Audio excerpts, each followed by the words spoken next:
हाँ जी students, today we will start our second book that is Kritika part 2। इसका first chapter माता का आंचल जो कि लिखा गया है शिव पूजन साई के द्वारा, हम ये पढ़ेंगे। Before reading the chapter let's see इस पाठ में क्या बताया गया है।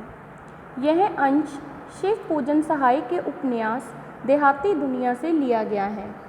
शिव पूजन सहाय ने एक उपन्यास लिखा था जिसका नाम था देहाती दुनिया। देहाती होते हैं जो पढ़े लिखे नहीं होते, जो गांव में रहते हैं और आधुनिकीकरण के बारे में कुछ भी नहीं जानते। सन 1926 में प्रकाशित देहाती दुनिया हिंदी का पहला आंचलिक उपन्यास माना जाता है। आंचलिक उपन्यास वह होता है जो कि पूरा ना किया गया हो, अर्थात इनकम्प्लीट उपन्यास लिखा गया था। उसी में एक अंश था देहाती दुनिया, उसी के बारे में ये पाठ लिखा गया है। इतना ही नहीं, यह स्मरण शिल्प में लिखा गया है। स्मरण शिल्प किसी की याद में लिखा गया है। किसकी याद में? शिव पूजन सहाय ने यह अपने बचपन की याद में लिखा है। हाँ जी बच्चे, आपकी बुक का नाम है कृतिका। हमने 9th में भी पढ़ा था। कृतिका का अर्थ है जो कृतियाँ या रचनाएं रियल होती हैं, जिसमें लेखक अपने ही विचार या अपने अनुभव लिखता है, उसे बोला जाता है कृतिका। ठीक है, स्मरण शिल्प में लिखा गया है, याद में लिखा गया है। हिंदी का पहला उपन्यास भी माना जाता है। इसमें ग्रामीण जीवन का चित्रण ग्रामीण जनता की भाषा में किया गया है। ग्रामीण जीवन, गांव का जीवन, ग्रामीण जनता जैसी भाषा जनता आपस में बोलचाल के लिए प्रयोग करती है, वैसी ही भाषा इस पाठ में प्रयोग की गई है। लेखक ने उपन्यास की भूमिका में यह संकेत दिया है कि ठेठ से ठेठ देहाती, ठेठ से ठेठ मतलब पुराने से पुराने, अधिक से अधिक अनपढ़, गवार, निरक्षर, गवार, अनपढ़, निरक्षर, जिन्हें अक्षरों की जानकारी नहीं है, हलवाहे, जो हल चलाना जानते हैं लेकिन अक्षरों की पहचान नहीं जानते, और मजदूर भी बड़ी आसानी से इसे समझ सके। अर्थात ऐसी भाषा में लिखा गया है कि अनपढ़ व्यक्ति भी इसे अच्छी तरह से समझ सके। आत्मकथात्मक शैली में रचे गए इस उपन्यास का कथा शिल्प अत्यंत मौलिक और प्रयोगधर्मी है। आत्मकथात्मक शैली अपने बारे में लिखी गई, मौलिक, सच्ची है और प्रयोग की जाने वाली है। शिशु चरित्र भोलानाथ कथानक का दृष्टि बिंदु है। ये पूरा पाठ भोलानाथ के आसपास लिखा गया है, भोलानाथ के बारे में ही बताया गया है। भोलानाथ कौन है? भोलानाथ लेखक हैं शिव पूजन सहाय, जो कि उनके बचपन का नाम था। इनके बचपन का एक और नाम था, वो है तारकेश्वर नाथ, लेकिन इसके माता पिता अधिकतर इन्हें भोलानाथ के नाम से ही पुकारते थे। संकलित अंश में ग्रामीण अंचल और उसके चरित्रों का अनोखा चित्र है। ग्रामीण अंचल मतलब गांवों में लोगों का जीवन कैसा है और उसके करैक्टर कैसे होते हैं, उसके बारे में बताया गया है। इसके साथ साथ बालकों के खेल, कौतूहल, कौतूहल मतलब जिज्ञासा, छोटे बच्चे अपने मन में कौन कौन सी बात जानने की जिज्ञासा रखते हैं। इसके साथ साथ माँ की ममता, पिता का दुलार, लोकगीत आदि अनेक प्रसंग इसमें शामिल हैं। शहर की चकाचौंध से दूर, शहर की चकाचौंध की जैसा दिखावा, जैसा बनावटीपन शहरों में है, उन सबसे दूर गांव की सहजता को, सहजता, सरलता कि किस प्रकार गांव का जीवन सरल और सीधा साधा होता है, को रचनाकार ने आत्मीयता से प्रस्तुत किया है। आत्मीयता, दिल से प्रस्तुत किया है। यहाँ बाल मनोभावों की अभिव्यक्ति, बाल बच्चों के मनोभाव, मन के भाव, यहाँ बच्चों के मन के भाव बताते बताते लेखक ने तत्कालीन समाज के पारिवारिक परिवेश का चित्रण भी किया है। इस पाठ में बच्चों के मन के भाव कैसे हैं, उसके साथ साथ तत्कालीन समाज, आज के समाज में बच्चों के भाव कैसे हैं, इसके बारे में भी बताया गया है। Let's start the chapter now. मैं आपको शॉर्ट में बताऊंगी कि इस पाठ में क्या बताया गया है। आप पूरा चैप्टर अच्छे से पढ़ना, एटलीस्ट 2 बार ज़रूर पढ़ना, ताकि आपको पाठ की स्टोरी समझ आ सके। इस पाठ में माँ के महत्व के बारे में बताया गया है। जैसा कि इस पाठ के शीर्षक से ही पता चलता है कि इस पाठ का शीर्षक है माता का अंचल। माता का अंचल अर्थात माँ का दुपट्टा बोल सकते हो, चुनरी बोल सकते हो, या फिर किस प्रकार माँ अपने बच्चे को गोद में लेती है, उसे बोला गया है माता का आंचल। अर्थात माँ के महत्व और पिता के दुलार के बारे में बताया गया है। शिव पूजन सहाय अपने बचपन की यादों को ताज़ा करते हुए लिखते हैं, जहाँ लड़कों का संग तहाँ बाजे मृदंग, जहाँ बुढ़ों का संग तहाँ खर्चे का तंग। अर्थात जहाँ लड़कों का साथ होता है, जहाँ 4 लड़के इकट्ठे होते हैं, वहाँ मृदंग बजते हैं। मृदंग मतलब ढोल बजते हैं, वहाँ मौज मस्ती होती है। जहाँ बुढ़ों का संग, और जहाँ 4 ओल्ड व्यक्ति, बूढ़े व्यक्ति इकट्ठे होते हैं, तहाँ खर्चे का तंग, वहाँ खर्चा ही खर्चा होता है। क्योंकि आयु के हिसाब से हमारी क्षमता कम होती जाती है और हमारा जीवन दवाइयों पर, रेस्ट करने पर निर्धारित हो जाता है, इसीलिए कहा गया है। तो स्टार्टिंग करते हैं कि किस प्रकार भोलानाथ अपना ज़्यादा समय अपने पिता के साथ ही गुजारते थे।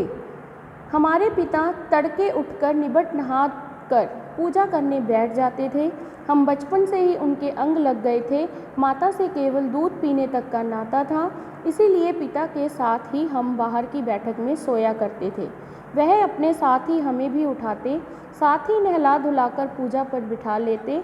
हम भभूत का तिलक लगा देने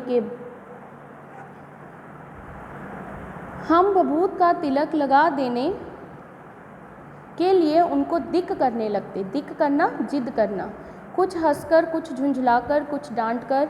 वह हमारे चौड़े लीलार में त्रिपुंड कर देते। लीलार माथे पर, त्रिपुंड कर देना, तिलक लगा देना।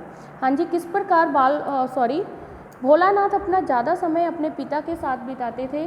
उन्हीं के साथ सुबह उठना, उन्हीं के साथ नहाना धोना, उन्हीं के साथ पूजा पाठ करना और उन्हीं के साथ खाना पीना। जब अच्छी तरह से तैयार हो जाते तो भोलानाथ कहते हैं हम बम भोला बन जाते थे, जिस कारण पिताजी हमें बड़े प्यार से भोलानाथ कहकर पुकारते थे। लेकिन हमारा असली नाम था तारकेश्वर नाथ। शिव पूजन सहाय के बचपन का नाम था तारकेश्वर नाथ, लेकिन माता पिता उन्हें भोलानाथ ही कहकर पुकारते थे। बाबूजी कहकर पुकारा करते और माता को मैया कहते थे। जब बाबूजी रामायण का पाठ करते तब हम भी उनकी बगल में बैठे बैठे आईने में अपना मुंह देखा करते।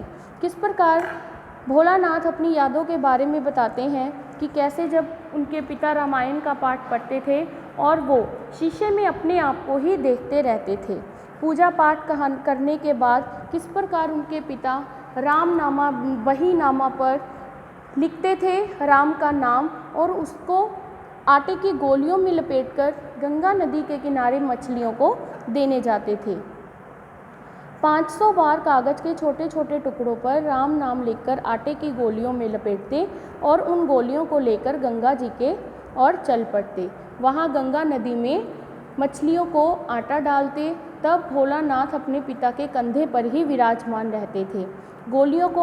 मछलियों को आटा खिलाने के बाद फिर वैसे ही उनके कंधे पर बैठकर घर वापस आते थे। अगर बीच रास्ते में कोई पेड़ों की डाली मिल जाती तो वहीं बिठाकर उन्हें झूला झुलाते थे। कभी कभी पिताजी उनसे कुश्ती भी लड़ते। किस प्रकार पिता अपने बच्चे को खुश करने के लिए खुद हार कर उन्हें जीतने का मौका देते हैं। तो ये सारा उनके बारे में लाड दुलार आया है कि उनके पिता भोलानाथ के पास किस प्रकार उनका लाड करते हैं, प्यार करते हैं। ठीक है जी। उनके साथ हंसते हंसते जब हम घर आते तो साथ ही हम भी चौके पर खाना खाने बैठते। जब वो वापस आ जाते थे तो अपने पिता के साथ ही खाना खाते थे। क्या खिलाते थे? फूल के कटोरे में गोरस और भात छानकर, दही और चावल छानकर खिलाते थे। लेखक कहते हैं, भोलानाथ कहते हैं, जब हमारा पेट खाना खाने के बाद अफर जाता, हमारा पेट भर जाता, तो माँ दोबारा खाने को जिद करती कि नहीं, अभी इसका पेट नहीं भरेगा। तो माँ की संतुष्टि नहीं हुई कि उसके बच्चे का पेट भर गया है या नहीं, क्योंकि उसने अपने हाथों से अपने बेटे को खाना नहीं खिलाया। तो इस प्रकार माँ क्या कहती है? वह बाबूजी से कहने लगती है, आप तो 4-4 दाने के कोर बच्चे के मुंह में देते जाते हैं। इससे वह थोड़ा खाने पर भी समझ लेता है कि बहुत खा गए। आप खिलाने का ढंग नहीं जानते। बच्चे को भर मुंह कौर खिलाना चाहिए। कौर मतलब बाइट, भर मुंह भरकर बाइट खिलानी चाहिए ताकि उसका पेट भर जाए। जब खाएगा बड़े बड़े कौर, तब पाएगा दुनिया में ठौर।